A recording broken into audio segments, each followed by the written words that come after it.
সংবিধান সংস্কার হবে, সংশোধন হবে, পুনর্গঠন হবে, এই সিদ্ধান্ত প্রক্রিয়াগত সিদ্ধান্ত, এই সিদ্ধান্ত রাজনীতিবিদরা নেবে। যখন এই বিষয়ে এক ধরনের ঐক্যমত্য হবে, কি পরিবর্তন তাহলে কিভাবে করা যাবে সেটা নিয়ে প্রশ্ন। তখন নিষ্পত্তি করার জন্য রাজনৈতিক দলগুলোই সিদ্ধান্ত নিতে পারবে।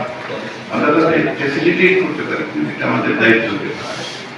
আর দ্বিতীয় বিষয় যেটা, সেটা হচ্ছে যে নির্বাচন এবং সংস্কারের মধ্যে কোনো বিরোধ, তার বিরোধটা আসলে এক ধরনের কল্পিত বিরোধ তৈরি করার চেষ্টা করতে হবে। কোনো বিরোধ নির্বাচনের প্রক্রিয়া এবং এই যে জাতীয় সনদ তৈরির চেষ্টা, সেটা দীর্ঘমেয়াদের লক্ষ্যেই করা হচ্ছে, যে ভবিষ্যতে যাতে রাজনৈতিক কাঠামোটা এমনভাবে হয় যার মধ্যে স্বৈরাচারী ব্যবস্থা পুনরাবৃত্তি এবং নাগরিকের অধিকারগুলি যেন সুরক্ষিত। এটা দীর্ঘমেয়াদ চিন্তা, আজকের চিন্তা। আগামীকাল নির্বাচন হবে কিনা 6 মাস পরে 9 মাস পরে নির্বাচন, এক্ষেত্রে মুখ্য না।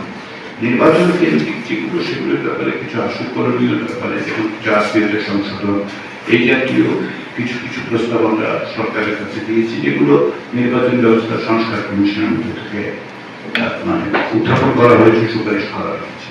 তো সুনির্দিষ্টভাবে যেগুলো নির্বাচনকে সরকার দেখছে যে সেগুলো কি করা, তার ভিত্তিতেই হয়তো আগামী নির্বাচনের ব্যবস্থাটা করা হবে, এটাই আমরা আশা করি।